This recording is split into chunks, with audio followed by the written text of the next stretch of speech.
Hello, hi, welcome. This is Saif. I am part of developer relations team here at Freshworks, and today we are going to talk about anatomy of Freshworks apps. So, what do I mean? What do I mean by this? So, uh, Freshworks apps are also web applications, but there is a small difference between what you generally look as web applications and where uh, actual fresh apps are being used. So the use cases that normal web applications try to solve can be a little bit different from what Freshworks apps are trying to solve. So in those aspects, uh, the apps that you are trying to build or the business use cases that you are trying to solve can be a little bit more different from what you are assuming. So there are assumptions as soon as when you think of an app, you can think of a lot of things. You can think of an app that is running on a mobile platform. You can think of an app that is running on a web platform. You can think of an app uh, that is actually inside a product. So there are many different ways how apps as an application in general is being described as. Today in specific, what I want to talk about is uh, specific to Freshworks apps. Hopefully, if you have listened or if you have attended the session on the Freshworks ecosystem yesterday, hopefully you might have realized that Freshworks actually offers different suite of software which can help sales, support, and marketing teams uh, to have their work done as soon as possible. And most of the times, uh, and mostly Freshworks is a SaaS company, which means the software that the teams use or the customers of Freshworks use are basically SaaS or software as a service products where all the applications entirely run on cloud. And speaking of which, when I talk about the cloud and the SaaS industry, typically what I would like you to assume is that as you have learned before, uh, maybe in your college or something like this, uh, hopefully we can basically say a server, and at the same time, uh, there would be something called a client, and obviously we have a user. So maybe somewhere in this process, what happens is users try to use the client, where typically most of the times this is basically a browser when it comes to web development as a category. And browser actually renders or runs actually an application, web application. So I call it web application or a website uh, in a different way, and so that it interfaces with the user. On the other side, we have something called server. So most of the times, the business logic, most of the time, the non UI part, non user interface part, goes back to the server. So whenever user tries to access something, usually we have a request that goes to server, and server tries to respond to those requests.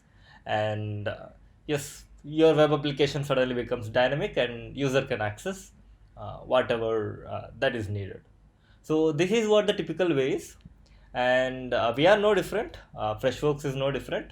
Freshworks and all of its products are basically uh, this SaaS products. That basically means they follow the same kind of structure here.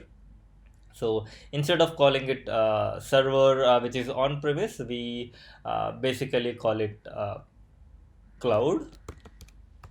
So applications are hosted on the cloud, and user who is coming on the other end is basically is interfacing with the web application, and then he can go through the options that he have, and then he can the browser will basically make request to the server, and server tries to respond, and he can dynamically use the web application.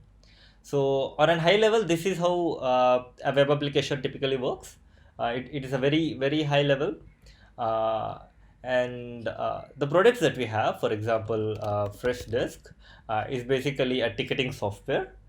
uh, Ticketing software basically is mostly helpful for the support teams at different organizations belonging to different industries.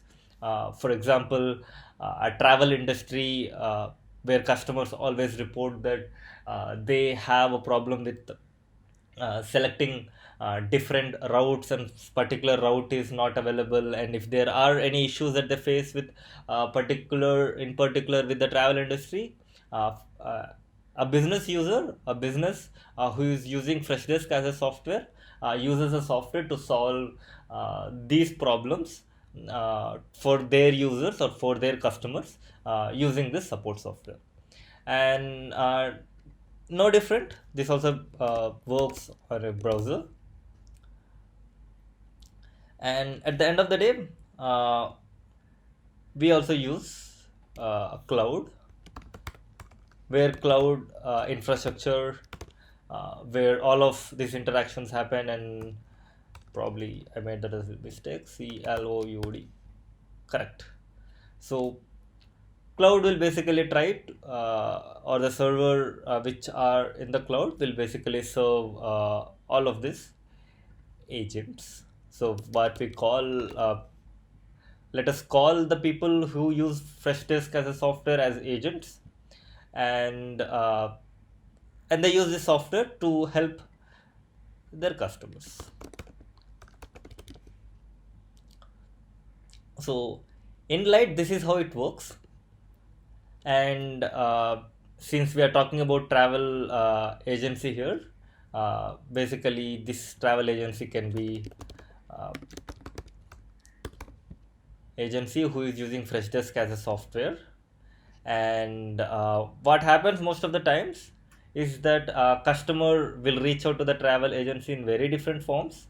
Hopefully the most common form, what happens if you have an issue with your current booking, what happens if you have an issue with a food delivery service, what happens if you have an issue with anything.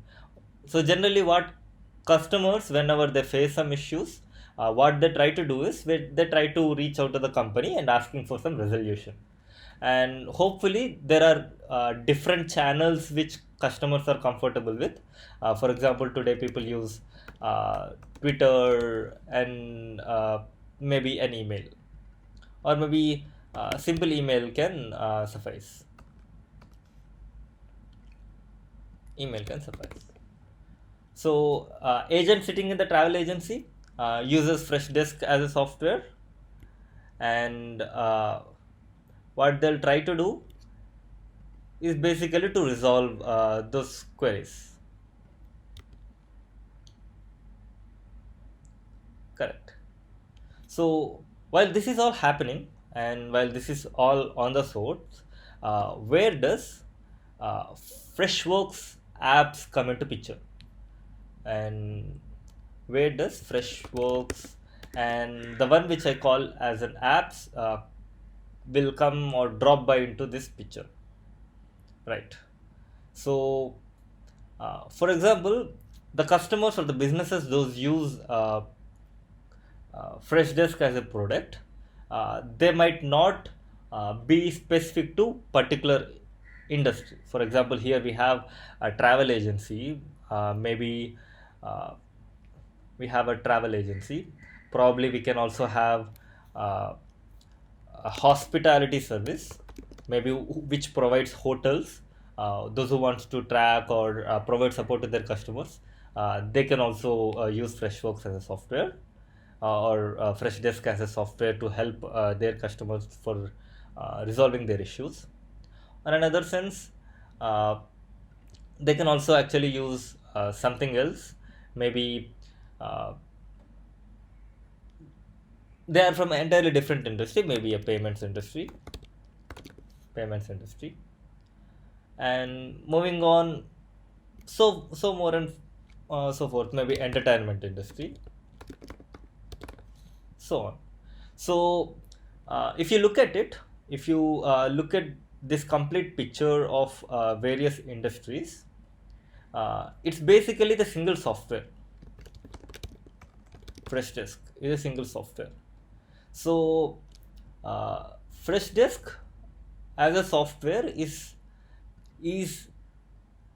the problem with if you want to find out the reason where Freshworks apps come into picture, you have basically have to know that okay, we have a single Freshdesk as a software, and they are trying to support customers and the business across various industries. So how is this possible? So what we are at Freshworks are trying to build uh, a product that is so much relevant to across all the industries that we are talking about here, but we are actually not building a software which is specific to one particular industry. So Freshdesk is a software that is built to support the customers, but not specifically only for the customers in travel agency field or hospitality field or healthcare or payments or entertainment. So we are trying to support the customers. We are trying to support businesses across all the industries, and the result of this diversity will leave us with an opportunity, which we can today call it something called apps. Apps. So before I talk about apps, I want you to have a mental model about how an app looks like. So so what exactly are we calling it as an app? So if you look at me, you might be confused and looking at me and saying that, oh, we have an web application here and we are calling web application as an app, and we have a mobile application. There are a bunch of platforms, and iOS as an operating system can have an app, Android as an operating system can have an app, and app in itself is kind of a very general term. So before I actually show you, before I actually get into what app and how this app that we are talking about, the app that we are talking about is actually powered, let us see an app that actually is in action. So yeah. So what you're typically seeing now is basically uh, a Freshdesk product. If you look at this product, uh, it has a dashboard. It has a lot of other features where agents of any of these industries who is using Freshdesk as a software have access to all of these features. And you can see here there are different kind of tickets or issues that I can see in here. So if I open this, this is one particular ticket where a customer called James Sampleton is sending me an email via phone, saying that he needs some help with some integration. So the agent who is using this software will try to solve his problem by replying him or having a different kind of options to use. And there is one interesting thing to note here in this, the whole product, in the whole application, which is absolutely running on this browser, and that I can call as an example is this Google Calendar app. So if you look at it, uh, Google itself is a different entity. Google Calendar is one of its products, and Freshdesk is a different entity from Freshworks, and it is a completely different set of products. But as a customer, you might want to access both. And today you are talking to a customer, and as a customer, you can basically say, "Hey, hi James, I would like to uh, schedule a call with you today uh, to resolve this issue." Once this is done, you can basically send an invite or message, and then you can actually add an event. So in the event, basically you can mention description. Maybe it goes something like this here, and here you have title and what are the dates that you are trying to plan, or 30 minutes or so.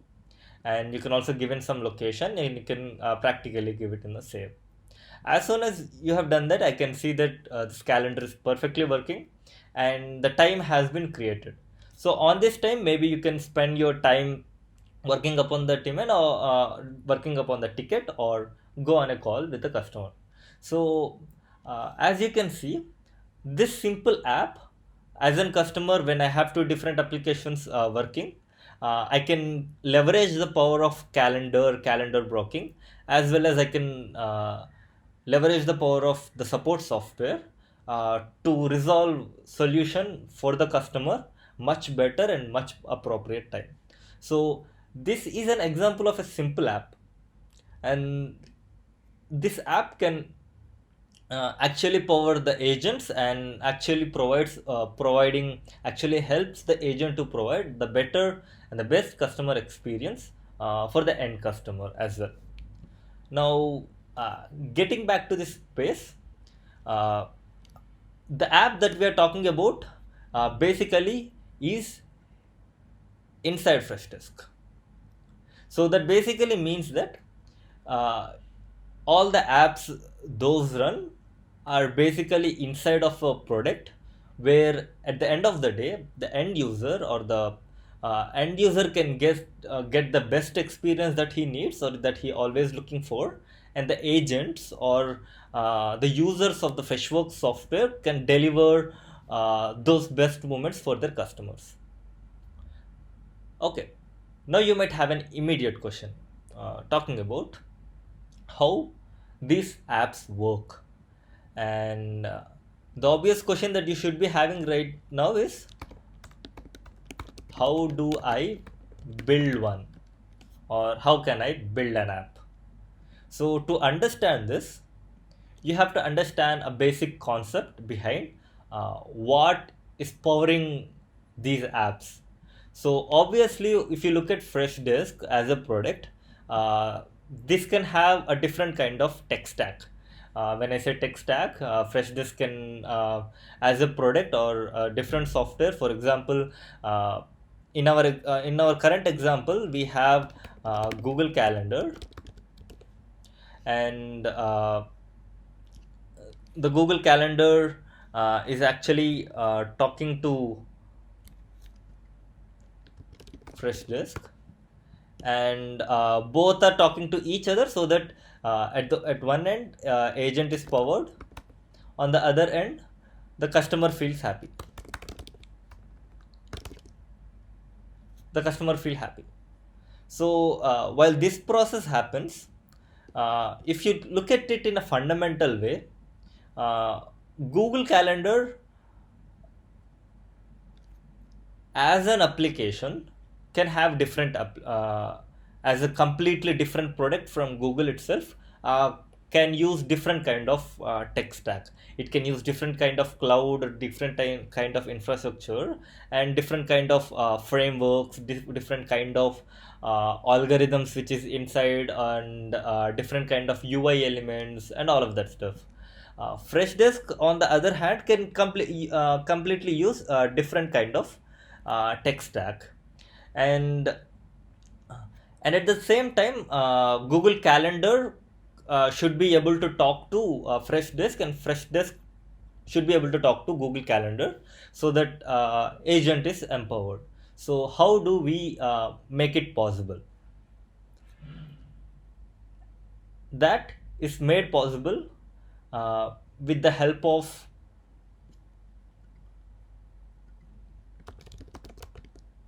Freshworks developer platform.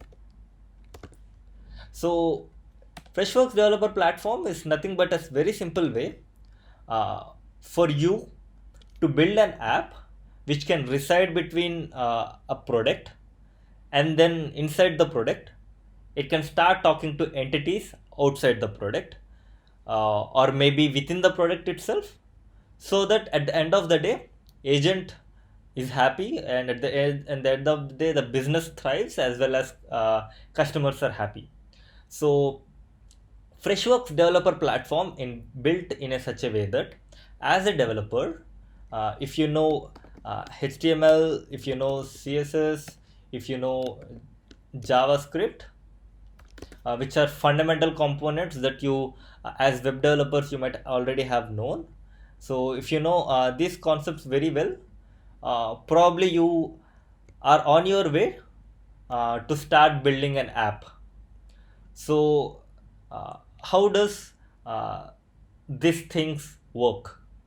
So the developer platform offers, as a developer like you, uh, two main things. One, we have an SDK, which maybe you can use to build an app. So this SDK will help you to talk to the product, or it will help you to talk to the other entities, which is outside Freshworks. For example, in the given scenario that we have talked right about, the app was able to talk to the outside entity, where it was able to talk to the calendar, and it was able to fetch the details that requires, or the software, as a support software that Freshdesk requires. So that should be possible. On the other hand, we have something called APIs, obviously. So APIs are another interface, which, as developers, that you can use, so that you can require all the data that you need for your application. So if I go back to my own example, if I create this app, if you look at this app, it is going back to Google. It is going back to Google's calendar servers, Google Calendar as a product, and it's going to talk to those servers.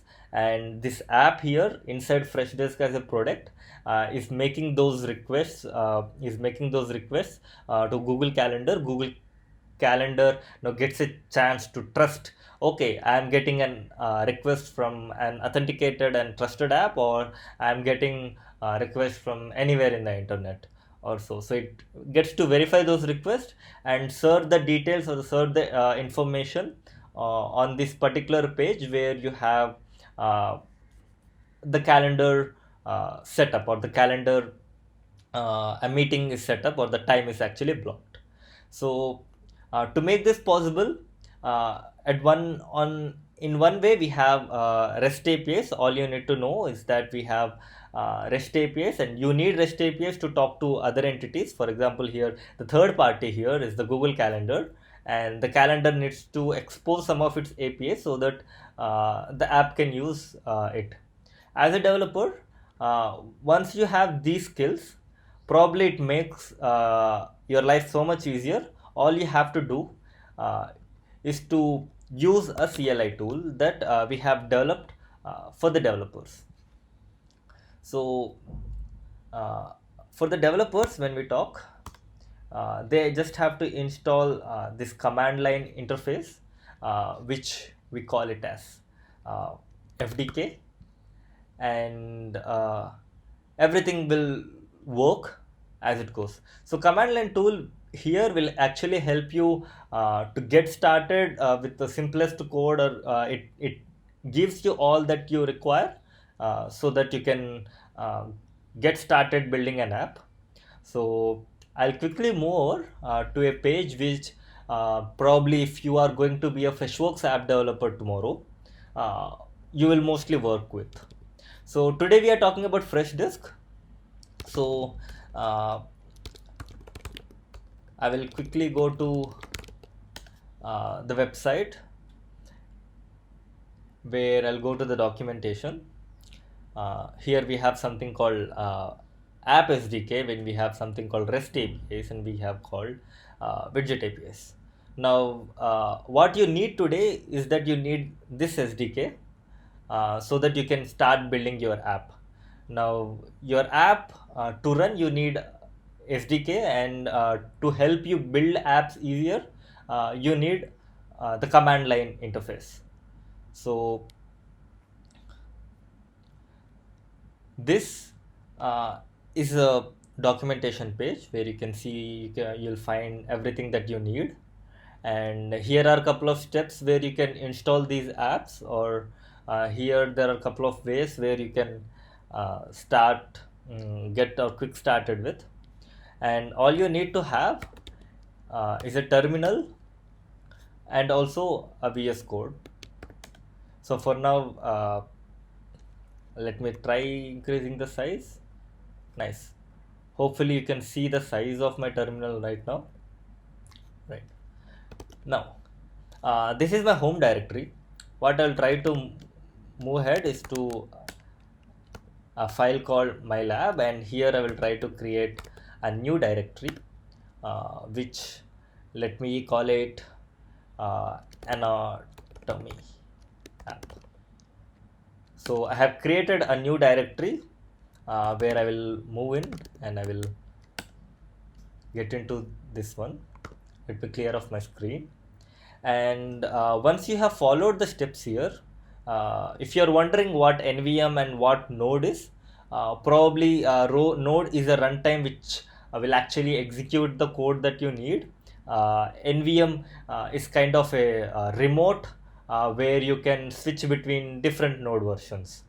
So the reason for this is basically nothing but as web developers, they might have to work with maybe node developers in specific might have to work with different versions of node, and the CLI that we are trying out today basically runs on node version 10. And you might want to switch back to the node version 10 and build your successful app, and then switch back to another node version where you might want your another web application to be built. Okay, having said that, let's get back. If you look at my present working directory, and this is what my present working directory looks like. I'll go back to the documentation uh, and let me see uh, how I can create a new app. So basically, there are a couple of commands, as it is a CLI tool that you have to use so that you can make the best use of your app. Maybe uh, to create your first app, all you have to do is you have to give in a command called fdk create. So as soon as you give in fdk create, it will throw you a bunch of options. So it will ask you if you are trying to build a fresh disk, if you're building trying to build an app for fresh service, if you're trying to build app for fresh sales, fresh chat, connect and caller. If you go back to what we are talking about here, basically if you are a developer and you are skilled in HTML, CSS and JavaScript, and if you want to build your app much more better way, or maybe if you're trying to see more high returns from the investments of effort that you have made, it's basically that once you have learned to build an app for Freshdesk, you can actually use the same knowledge. You don't have to learn anything new. Only at the end, the business use cases change. For example, today if you're building to if you have learned enough to build an app for Freshdesk, and tomorrow what you have to do is you have to use the same knowledge that you can actually build an app for any of the web applications in the FreshBooks universe. So that is how simple it is. As a developer, you don't only specifically learn to build apps for Freshdesk. You basically learn this central platform that can actually the where the app platform is powered for every product, like Freshdesk, Fresh Service, Fresh Sales, Fresh Chat, Fresh Caller, Fresh Team. So you name it, it's the same simple developer platform with the command line interface that we are actually giving you. You can actually build app for any of this. Today we'll specifically look at Freshdesk, and I have an option to select one of these, and I'll create Freshdesk, and it is going to give me a couple of options where are you trying to build, what template that you would like to use, or do you want to build a first app where it's a very simple app, and if you are, which template do you want, if you want a serverless app, a CRM app, and iParams app. So these are different kind of templates that you can leverage to speed up your development process.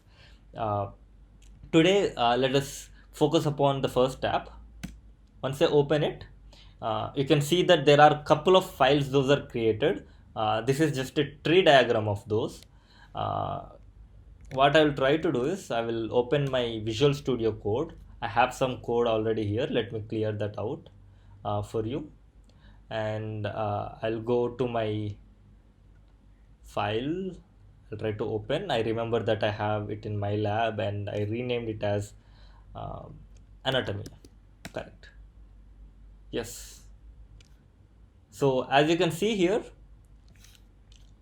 probably size is not clear. Yeah, yeah.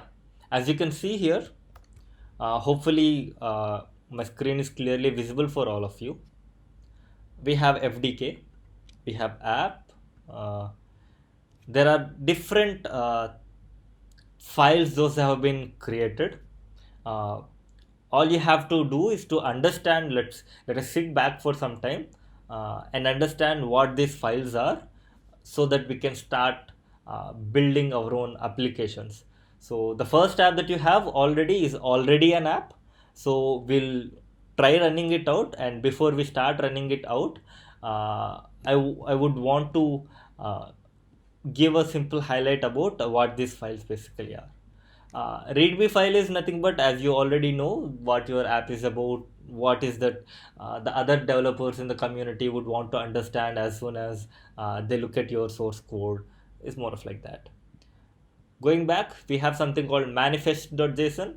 Manifest.json is nothing but uh, when you are building an app on top of FDK, and you are trying to build an app. So FDK is nothing but the software development kit that you have, or the SDK that you have. When you are trying to build that app needs to talk, at the end of the day, it needs to talk to the developer platform, so that in turn, maybe you can go ahead, maybe the platform can actually help you talking to other entities. For example, here you're talking to a calendar entity, which is Google Calendar as a product, in the same way that you would want to talk to other entities in the future. And actually, the developer platform is much more than that. So this is just a simple example. And if the platform has to understand, oh, these are the resources that you would require, or these are the things that your app needs, and I have to make them available for you, and all, the manifest is the right place. So manifest will understand, okay, what app is it is, and which platform version are you requesting, which product are you building for, and of course, as you can see, location, you can build your app in various other locations as well. Today we will talk specifically about the sidebar. And the URL is nothing but where does the app load the HTML from, or where do I look for where when I am running your app, and what should be the icon of your app should be. So these are the basic details that you give out for the platform to understand and get all of this stuff, and for the app to be successfully rendered. Okay. Next, I'll quickly go back to this app file. Uh, App file, as you can see, it looks uh, simple. So here we have some sample code where uh, you have how you can get data, and probably might not understand it at right at the start itself. But let me give you a basic understanding on a very broad level.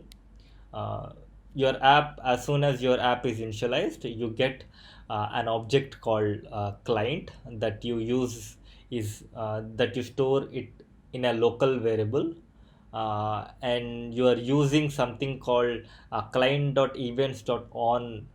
This is a platform API that you are using. Whenever this platform understands, okay, as soon as the app is activated, uh, the next line basically says, let me get the contact or let me get the contact of who that is, and then uh, let me go into my HTML wherever this app.txt is there. If you can see that HTML file here, it has uh, a head and the body. If you can look at here, you have a tag for app test. I go back and you can see that ticket is created by should be added in there, and then you have to add the data of who is that contact, and if you find any error, throw it as an exception. So this is basically what app tries to do. And for more information, here you have just the basic one API that platform offers. But if you look here, you have a whole lot of them. And let me show you the data API, which is what you have currently shown into. Uh, so if I scroll back, it gives me the documentation is so much comprehensive that you'll get the details of everyone. And in this application, we are getting the data of a contact. Uh, and yes, this is the code that we have used in here. So I just have to copy this code and I have to put it in here, and then I have to write the logic that as a developer that you're focused to write, and yes, you're done with it. So depending upon the use case, you have a lot of APIs that the platform or the SDK that you have, or the SDK that offers. Via this SDK, you can start building or utilizing this to build your apps faster. Yes. And HTML is nothing but the front end of your app. How does your front end looks like? Probably this sample app or the this demo app that you have used uses jQuery and some assets and all of that stuff to build a successful app. And another interesting part here is there is something called a config file where you can see two files, which is iparams.json. So before I actually talk about it, let me quickly show the documentation without, yes, documentation. Where is iparams?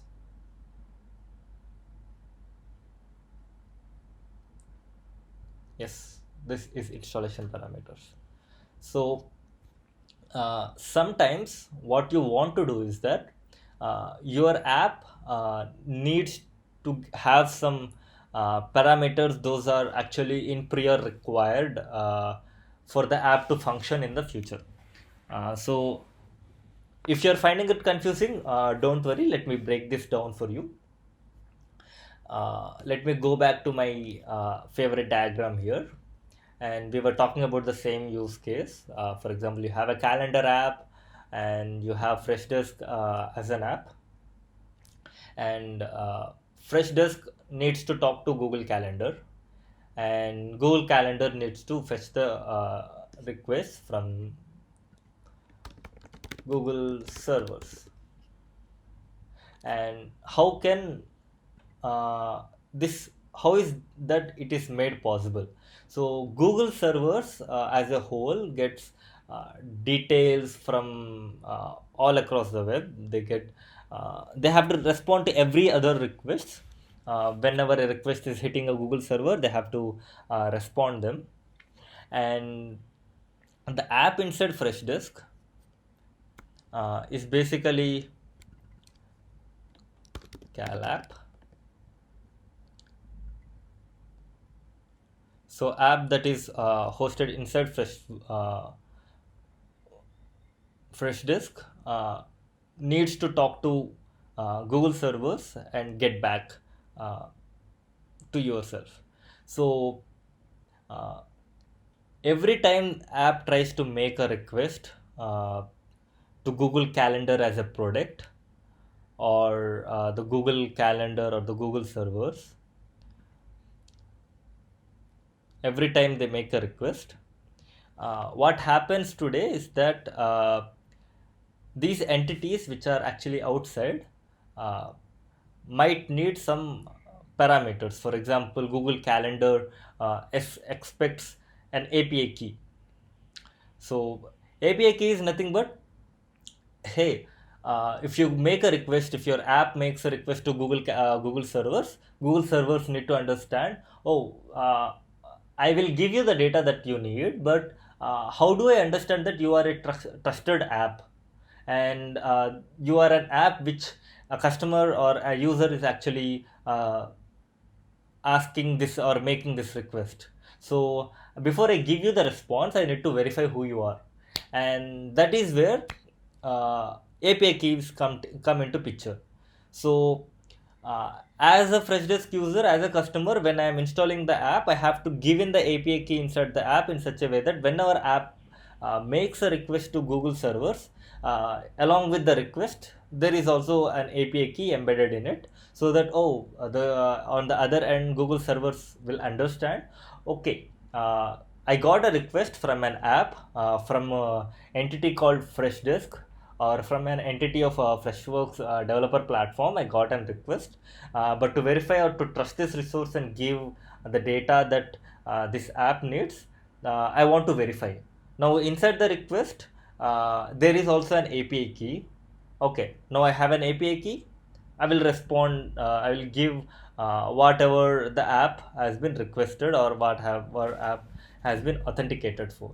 While this is a good story, as we say, while this sounds on a high level okay to say, uh, iparams are basically uh, those installation parameters where in future in the app you can use it in plenty of those places. So let me go back to the documentation and let me talk about a few of these here. This particular page that I am seeing right now is iparam.json phase. I'll quickly copy, and just to explain, I'll just paste it here, so that I have a clear picture. So maybe in your app experience, you might want to uh, make changes in the app, the way it shows, and the different options those are available based upon the age, or probably in future you might want to make requests to another domain. Probably these are the things that you might need before you have to install these app, or tomorrow maybe inside the app itself you might want one of these emails to be auto populated in the fields, or something like that in a drop down. So you will capture all of these details once when the user tries to install your app. And once these are installed, once you have all of these installation parameters, you can use wherever or whenever in the app, and then you can try to make requests and come back. So do not worry if this is quite confusing to you. uh, the more sessions that we have, it will make, uh, you'll find everything smooth and clear. So as you more learn about it, practice about it. Okay, this is on a high level what a Freshdesk or a Freshworks app directory looks like. On the other part, we have something called .fdk folder, where the SDK that you have installed, the CLI that you have installed, will make use of these things to give you some reports on your testing app. Yes, you can also find the code coverage, and so that you can perfect your apps. Okay, let me end up right there. There is a lot of talking that I have been doing. I'll get back. And since this itself is a basic app, what I will try to do is I will try to give a basic FDK run. As soon as I give this FDK run, what happens is the CLI that you have installed before will try to start a server at the port 1001. And if I try to open my CRM here, or I mean the support software here, uh, I just have to add one more tool called dev equal to true. And then if I click upon enter, so everything will be running. And on the right corner, you can simply see Anatomy app, and there is the logo that I have used, and James Sampleton as a software, as who is the requester here. So James Appleton was the requester, and as clearly mentioned in the app logic that we have, in the HTML, wherever this ID comes in, you have to uh, replace it with this particular text. And one thing to note here, which I would like to highlight, is that when you are loading this part in the site settings, you have an option called insecure content. So what happens is the browser will try to stop running your app because this will be blocked by default. So the reason it is blocked by default, because the browser is actually fetching the content uh, from the local server that you are running. So since as soon as you give dev equal to true, uh, the browser will go back, and the product will actually redirect the browser to go back and look out at server 10001 and try to serve those files. But as soon as the browser is getting those files, it will understand that, oh, these files are not coming from freshdesk.com. Instead, those are coming from localhost.com, which I do not know completely. So browser will try to block this. So since as a user, as a developer, we clearly know that, oh, this is not a malicious code, this is basically the app code, and as for the development purposes I am using it. What I will try to do is I will go back and I will go to the site settings and probably give it an allow. So only after you allow these things, or only after you allow the server to be loaded inside the product, you can actually see the app running. So on a high level, uh, this is what the anatomy of Freshdesk app looks like. I know this is not as easy as it sounds, or as soon as you hear about it.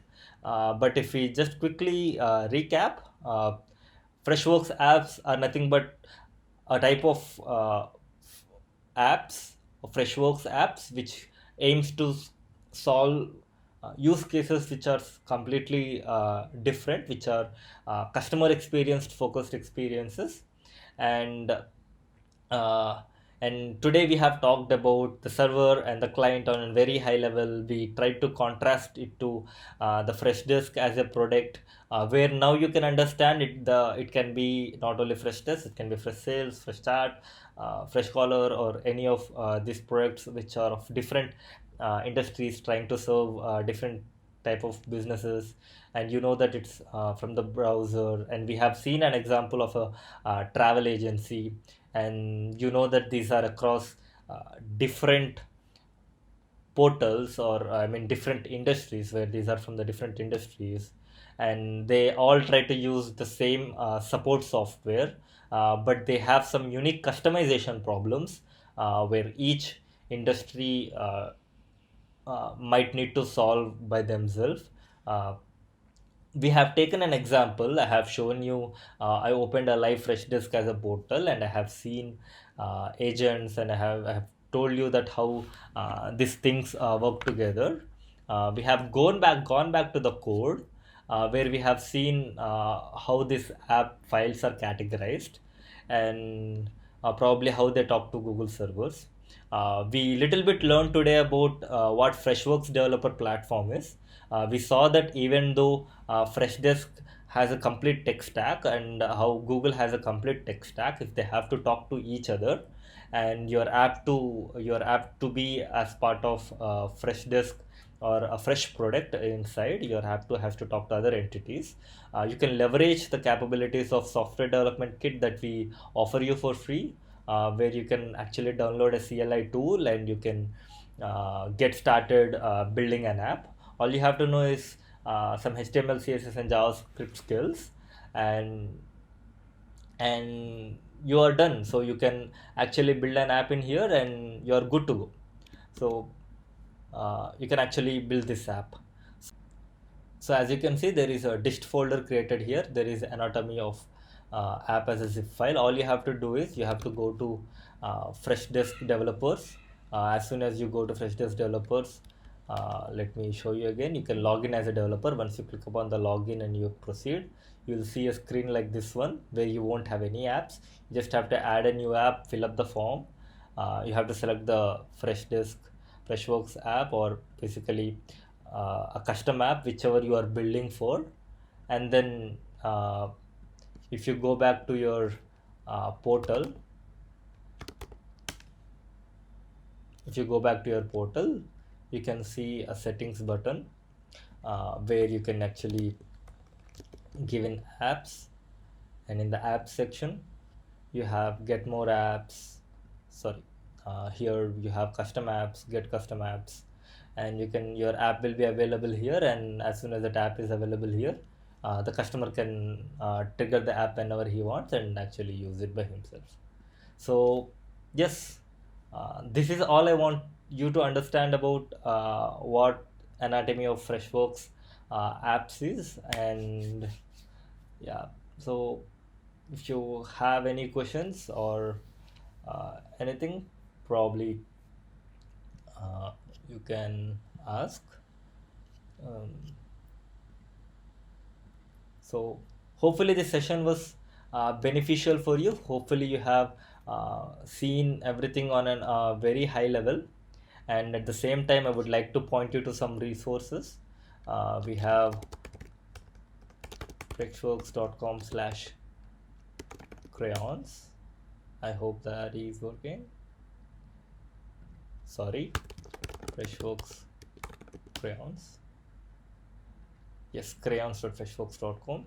Uh, I can point you to a library where you can actually, without writing the HTML CSS code, we actually give you the entire code that you want. You can just copy paste these into your HTML file, and you can actually see everything that is specifically falls under the Freshworks design experience. So whenever a user is using your app, they actually feel that this is part of the product experience, instead of it is the apps looks very much separate. So this is one resource that you can explore so that you can speed up building the apps. Another resource which I would like to point out is sample apps that we have. If you go in here, we have a huge set of sample apps. You have just created one app. Here you can see some demo apps that you can actually run and see. We have a very comprehensive description about everything. If you go to Freshworks samples, you have category wise and as well as app development features. So for each feature, we have and sample. You can understand how you can use it and embed in your app. Try that code out. So you have a hell lot of code here, and you have a lot of code here so that you can use and build your apps. So this is one resource that you can actually look into. And you can also consider, if you're a startup and if you have a team of developers, you can also consider to come up with your own use case which you think customer experience can be improved across the businesses. You can actually build those apps and publish it on the marketplace. And if you want, you can uh, uh, publish paid apps as well. And if you want to drive users to your platform and or something like that, you can always publish it on the marketplace. So probably, yeah, that is most of what we want to cover today.